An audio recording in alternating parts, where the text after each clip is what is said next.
All right, guys, welcome. Welcome to First and Goal. I'm your host, Flav Orellana. This show is going to be about everything that revolves with anything about the NFL. And this is our show by Four Corner Sports. And why? Because I'm your host, Flavio Orellana. All right, well, without further ado, let's get to the chase at this point. All right. So football season's about to start tomorrow. It's about to start. The first game of the year is going to be kicking off between the Super Bowl defending champs, the Kansas City Chiefs, versus the Houston Texans. And wow, what a game to really start off the season.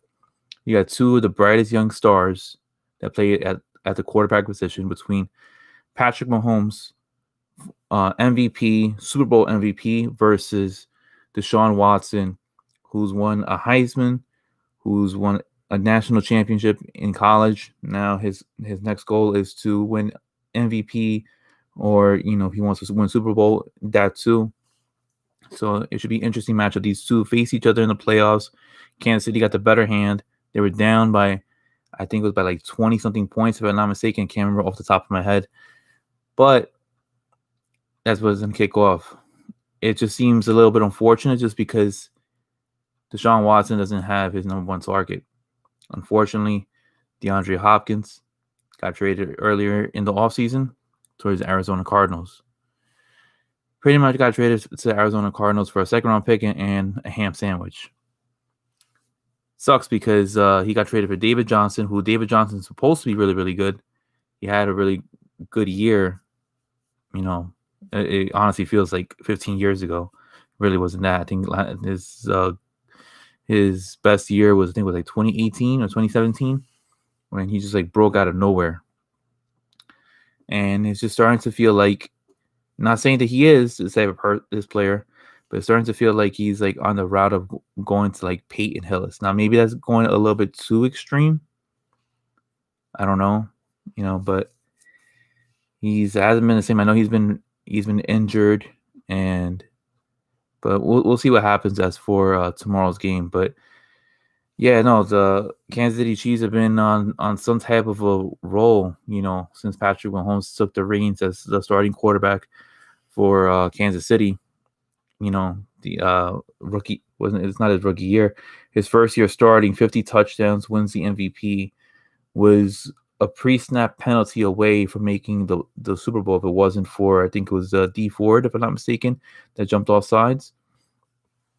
And he ends up losing to the Patriots his first starting year. Second year, is down by 10 points against Houston, down by 10 points against Tennessee, down by 10 points to San Francisco. And yet they still overcame all those odds and they ended up winning the whole thing. There's something in Patrick Mahomes that, resonates that he could be possibly one of the best ever. I know that's too much of a far stretch because he's only going into right now his third year, starting his fourth year in the league. And he deserves every penny that he has gotten as for him getting that $400-500 million contract that he ended up signing as an extension back in July. But that's going to be kicking off our first game. It starts tomorrow at 8:20. Right now I'm recording this now Thursday at 11:55.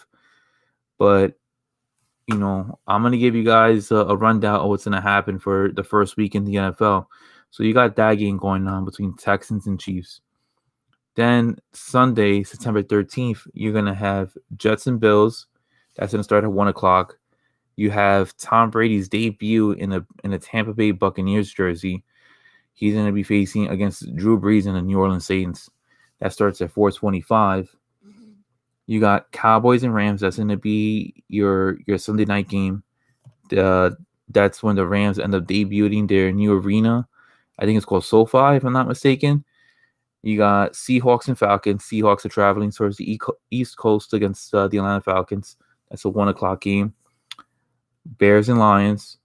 Bears are playing at Ford Field against the Detroit Lions. Packers and Vikings. That should be a good one. Whenever those two face one another, it's pretty much of a close game. Packers are going towards Minnesota for that game. Dolphins and Patriots. I think this should be a very interesting game because there's no Tom Brady for the Patriots, but you do have the debut of Cam Newton wearing that blue Patriot jersey that he's going to be wearing at Gillette Stadium. I was going to say Gillette Field. It should be very, very interesting as for how that's going to transpire. Dolphins look pretty good towards the end of the year. I mean, they got Tua Tagovailoa. I don't think he's starting from what I last read. And I know Cam Newton's definitely starting. He got named as the week 1 starter. Eagles and the Washington team. I was gonna call them by their previous nickname, but yes, they're now referred as the Washington football team. Eagles are gonna be going to Washington to play that game.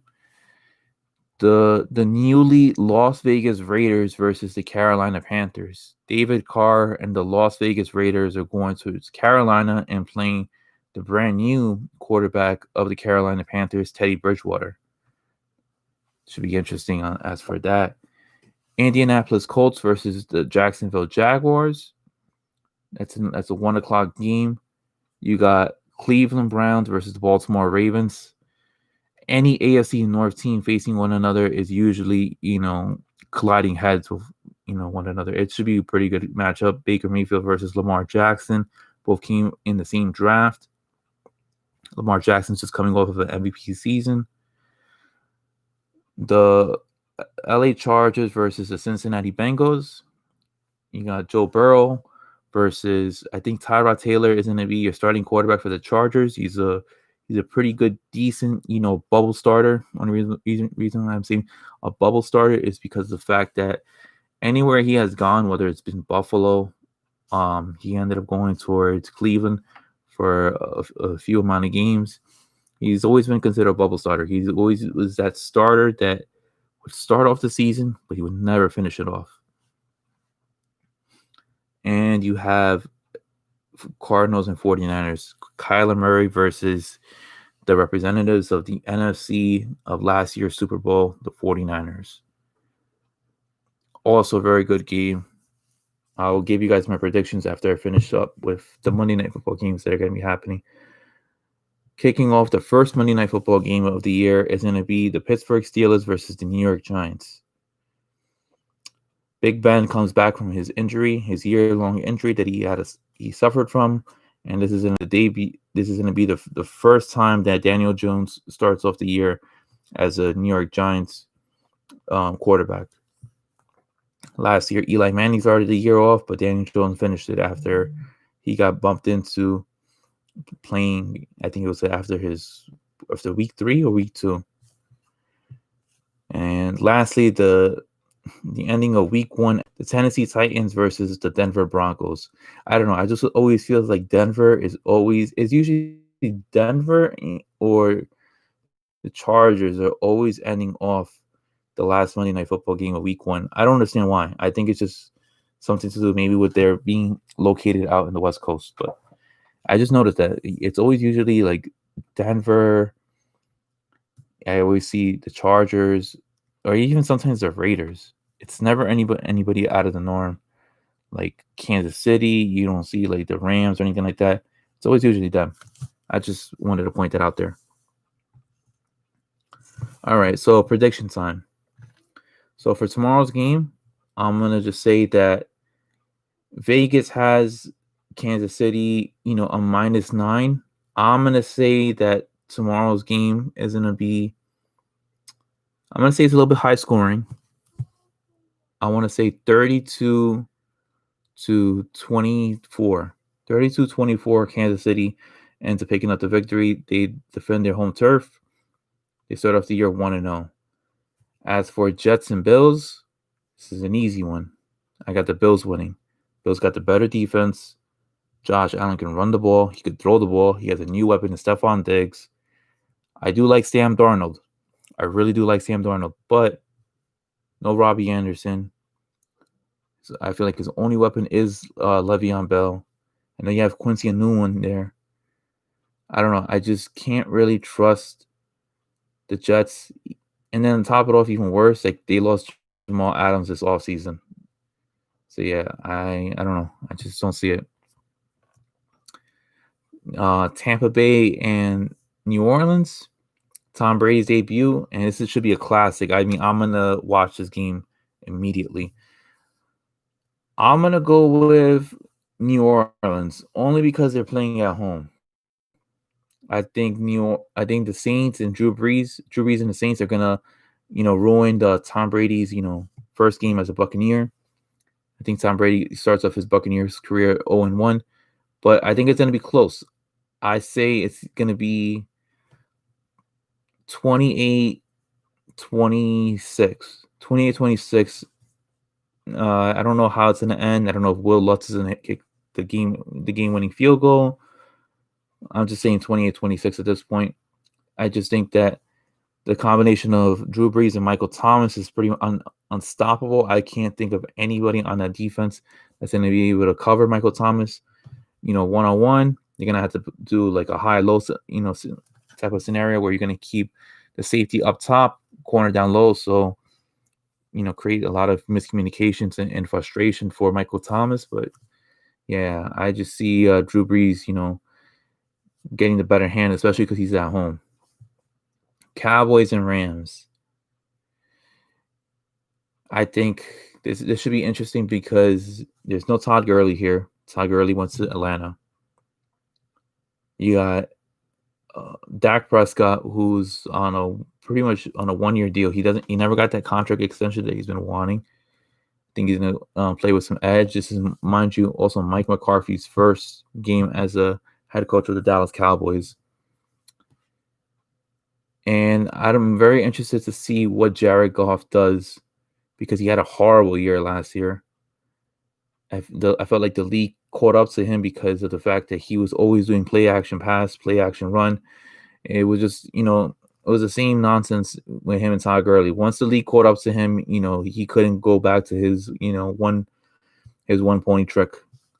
I'm gonna say Cowboys take it. I'm not gonna say blowout. I'm gonna say 31-22. 31-22. I think Cowboys get a little bit lackadaisy when it comes to the defense towards the end. That's why I'm going to cut it close. But yeah, 31-22 Cowboys. Seahawks and Falcons. The fact that this is on the East Coast, I feel less intrigued than wanting to pick the Seahawks. But you can't really bet against Russell Wilson. Yes, you have Todd Gurley, which I don't know if he's going to be like Todd Gurley of 2018 or we're talking about Todd Gurley of 2019. It's a big difference. We get Todd Gurley of 2018. Look out, league, because the combination of Matty Ice, Todd Gurley, Calvin Ridley, and of course Julio Jones. It's going to seem like a juggernaut right there in the NFC South, which is going to be, I think personally, might be the best division in football. I could be sadly mistaken. It could be the NFC West, but who knows? But I'm going to say Seahawks take it. They take it close. They're going to be up by 4 when the game is over. I got it 27-23 Seahawks. The battle of a great defense versus the Detroit Lions. So the Bears and Lions, play tomorrow. Mitchell Trubisky is going to be starting. It's not going to be Nick Foles. So it's Trubisky versus Matt Stafford. I'm going to say should be interesting. I'm going to go with the Bears. Reason being, the defense is going to make enough stops for Trubisky to at least try to get himself in position of victory. And since he knows how to run the ball, I think he's a better runner than a passer. I think that the Bears are going to be able to pull off, the win in Detroit. They probably win by a field goal, maybe even less. But I can't see anything more than a field goal of a win. Bears come out with the victory, 17-14. It's going to be low scoring. Packers and Vikings. I just feel like whenever the Packers and Vikings play, Vikings usually have the better advantage because of the fact that you got Coach Zimmer, who knows how to throw packages at Aaron Rodgers. This is not Aaron Rodgers who of old, where I feel like he can do it all by himself. I feel like he's on a slow decline. Now, I think that's a little bit, for in other people's eyes, like a far stretch, but I don't know. I mean, Aaron Rodgers is getting up there in age. I just think like this matchup between the Packers and the Vikings, and I don't think Aaron Rodgers has enough weapons, in my opinion. Yeah, you have Devontae Adams and Aaron Jones, but who are you going to throw to? Alan Lazard? I don't think you have Geronimo Allison there anymore. Randall Cobb, is no longer there. There's no Jordy Nelson there too. I don't know. I'm gonna give Vikings. Vikings, get the better of the Packers. Vikings have Kirk Cousins, Dalvin Cook. You got still Adam Thielen there. You now got Justin Jefferson there too, the rookie wideout. I know they got rid of Stephon Diggs, but they just got Jefferson as a cheaper option as opposed to Diggs. Again, Vikings take it. I got it. 28 to 25. It's not gonna be that much of a difference, but yeah. Dolphins and Patriots. Cam Newton versus, we don't know what we're going to see from Cam Newton as a Patriot. I think this should be very intriguing. Brian Flores ended the year, with the Miami Dolphins in a group. I know they beat the Patriots. I'm not sure if they lost 3 of their last 4 games or something like that. But, at the end of last season, the Dolphins were looking pretty good with Ryan Fitzpatrick, but he was making magic out there. But Dolphins are still facing the Patriots, and they still got the greatest head coach of all time, Bill Belichick. And Bill Belichick knows what he's doing because he really does imply of the do your job model. I'm going to go Patriots. Patriots probably win big on this one. So, if they don't, wouldn't shock me at all. But with Cam Newton coming back, I could see Patriots winning 21-7. That might be that's going to be like my outrageous pick of the week. 21-7 of a score between Patriots and Dolphins. Eagles and Washington. Whew. I honestly, you know what? You got Dwayne Haskins still starting over there. Don't see Alex Smith, coming back, even though he should be active. And Coach Rivera, might have a little more confidence in him. I got Carson Wentz, and the Philadelphia Eagles getting their first victory of the year over the Washington football team. 24-10. Eagles. The Las Vegas Raiders versus the Carolina Panthers. This is Dave. I don't know. This potentially could be Derek Carr's last year. David Carr, his older brother. This could possibly be Derek Carr's potential last year with the Raiders. We don't know yet. You still got Gruden as your head coach there. He has that model. His favorite quarterback is the next one. But who knows? I want to say, because you got Teddy Bridgewater and he doesn't make much mistakes whatsoever, I'm going to say the Carolina Panthers do get a victory over the Las Vegas Raiders. 17-10 Panthers. Colts and Jaguars. I don't know. This might be one of those picks that, you got Marlon Mack with the Colts. You got still Jacob. No, you don't got Jacob. You got Jacoby Brissett as a backup, but you got Phillip Rivers as your starter. You got the Marlboro Man, known as Minshew, in there. I was gonna say Gunnar Minshew. It's not his name. Gardner Minshew. Yeah, we're gonna call him the Marlboro Man on the show because he does look like the Marlboro Man there. Phillip Rivers versus Gardner Minshew. I mean, come on. Even though Phillip Rivers is getting up there in age, Phillip Rivers has tons of options, tons of weapons to throw to, as opposed to Gardner Minshew. And Gardner Minshew just lost out on Leonard Fournette. No Leonard Fournette on the Jaguars. I got Colts winning this thing. Big. I want to say 30. Yeah. 30-14. Yeah, 30-14. Browns and Ravens. You know what? Kevin Stefanski, I know you're starting off as the new head coach of the Cleveland Browns, but I think you're gonna end up going 0-1 just because Lamar Jackson's a bad boy right there. He's gonna he's gonna give your defense coordinator problems. He's gonna be running the ball. He's gonna be doing play action pass with Mark Ingram, tossing the ball towards Marquise Brown, Hollywood Brown. That combination between Lamar Jackson and Mark Andrews is going to be pretty much unstoppable. And I just see that the defense is going to get tired and Baker's going to make mistakes again because I don't see Baker fixing his problem, fixing his issues that he had last year, starting off the year against the Baltimore Ravens. Plus, Baltimore has a good defense as well too. So, of course, they could play press, they could play cover two, man to man, you name it. Ravens pick up the victory. This is going to be a 35 to 22, 21. I'm sorry, 35-21 victory. Ravens. Bengals and Chargers. This is another one of those games that could be like a snoozer. Yeah, Chargers don't have Melvin Gordon. Austin Eckler's now your starting running back. You do have Tyrod Taylor there too. No Phillip Rivers there. For the Bengals, you get A.J. Green back. You get Joe Burrow, Joe Mixon. You know what? I'm gonna give this victory, this game to the Cincinnati Bengals. Cincinnati hasn't been winning much at all.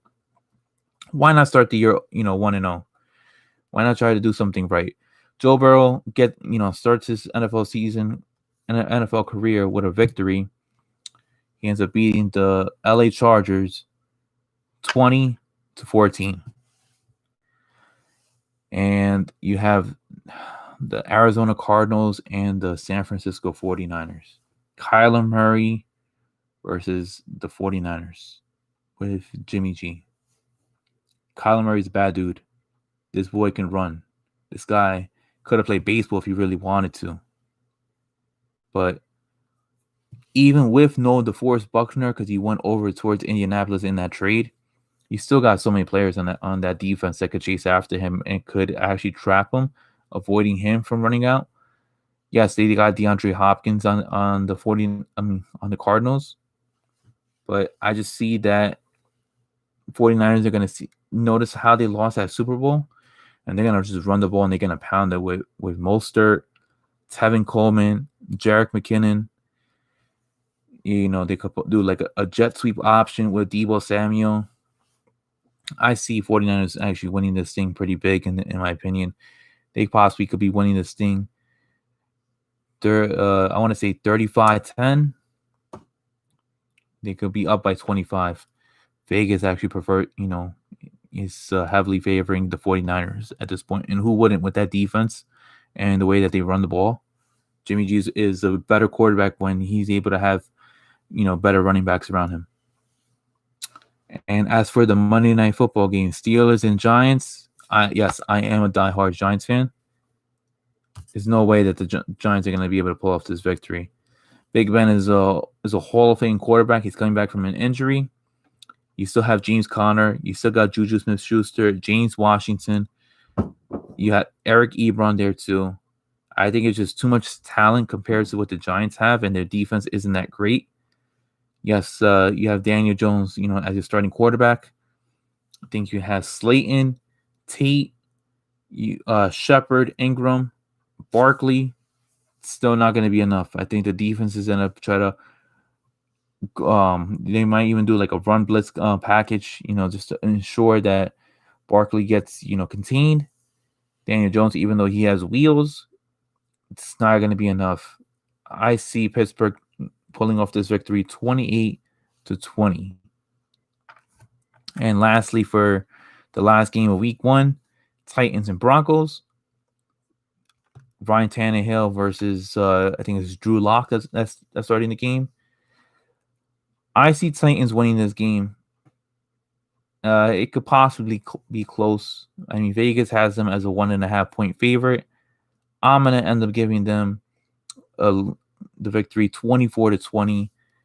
Derrick Henry's gonna have a big game, against the Broncos, especially with the fact that Von Miller might be out for the year, but we'll get to that in just a second. All right, guys. So before we get further into our show, there has been a couple of signings, contract extensions, and even an injury. Just said that Von Miller was injured. He got injured in practice. He had an ankle injury. Unfortunately, is on the wrong end where he's going to be most likely required to have season-ending ankle surgery. And I think a huge loss because of the fact that who Von Miller is. Excuse me, guys. He's always creating pressure, making quarterbacks uncomfortable, sacking quarterbacks, knocking them down. If you lose that component, if you're the Denver Broncos, you're losing a huge component because that component right there, that is Von Miller, him rushing the quarterback also buys you time for your corners to start making plays.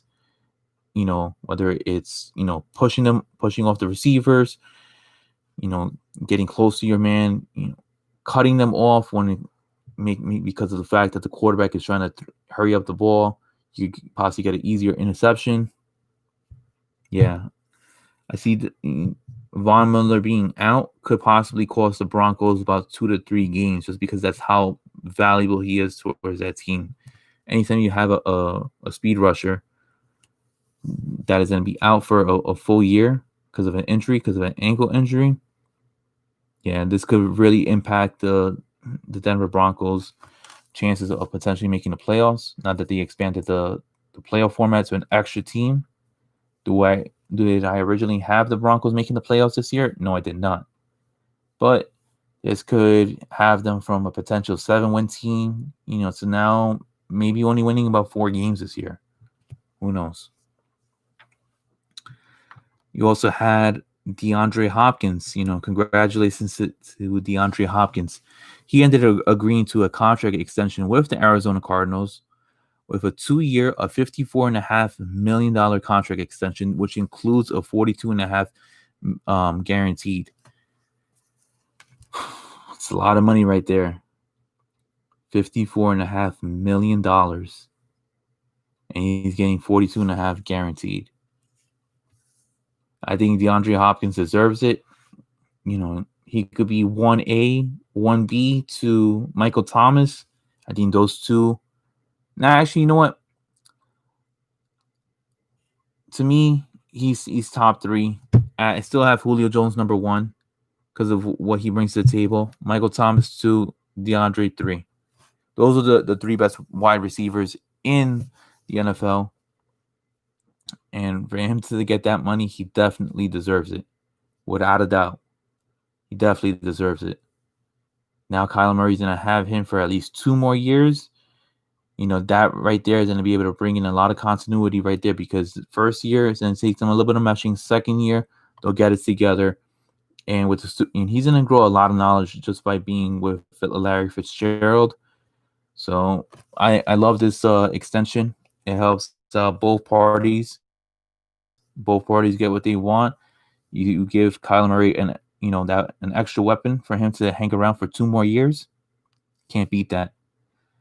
And lastly, when it comes to contract extensions, news and that, Rams cornerback Jalen Ramsey just got a 5-year, $105 million extension. It is the largest contract in league history for a corner. Now, I don't know. I think 5 years is a little bit outrageous.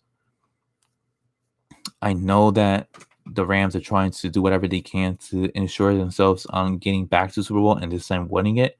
They were in the Super Bowl a couple of years ago. They faced the Patriots. It's a very low-scoring game. Weren't able to produce anything pretty much. But, yeah, Jalen Ramsey getting a 5-year, $105 million contract, I think it's a little bit excessive. Do I feel like he deserves it? He deserves a contract extension.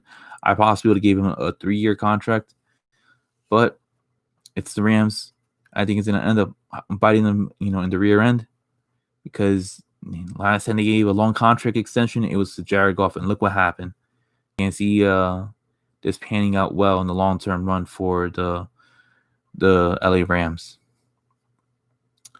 And the NFL just released their rankings. I'm only going to give you the rankings 1 through 10, and I'll tell you what I think. So starting off the rankings at 10, you got the Buffalo Bills. At 9, you got the New England Patriots. At 8, you got the Tampa Bay Buccaneers. At 7, excuse me, you got the Seattle Seahawks. At 6, the Philadelphia Eagles. At 5, the Dallas Cowboys. At 4, the New Orleans Saints. At 3, the 49ers. At 2, the Baltimore Ravens. And at 1, you got the defending Super Bowl champs, the Kansas City Chiefs. Now, I have a little bit of issues with this list, just only because of the fact that Buffalo looks really, really good as a team. Do I feel like they're the 10th best team in the NFL? No, I do not. I think they're much higher than that.